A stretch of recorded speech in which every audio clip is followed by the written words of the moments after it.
সবাইকে দুপুরের শুভেচ্ছা জানাচ্ছি। কেমন আছেন সবাই?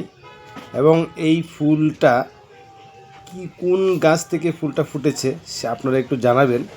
এবং আপনাদের কাছে এটা তুলে ধরলাম ফুল গাছটা, এটা আমাদের বাড়িতেই আছে গাছটা, কিন্তু ফুলগুলি দেখুন কি সুন্দরভাবে ফুটেছে।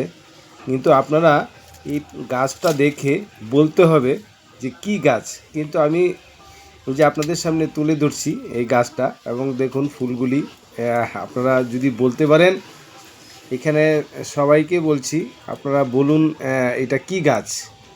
এবং আপনাদের সামনে আমি একটু ছোট্ট একটা বলে দিচ্ছি, এটা আমাদের কাশি হলে এটা পাতার রস দিয়ে আমরা পাতার রসটা খেলে ভালো হয় এবং কাশিটা ভালো হয়। তাই আর বলবো না, আপনারা এটা যদি বলতে পারেন কমেন্ট করে জানাবেন এবং কমেন্টের আশে থাকবো। সবাই এই গাছের দেখুন ফুলটা কি সুন্দর, এবং এই গাছের পাতার রসটা আমরা করে খেলে কাশিটা কমে যায়। তাই বলবেন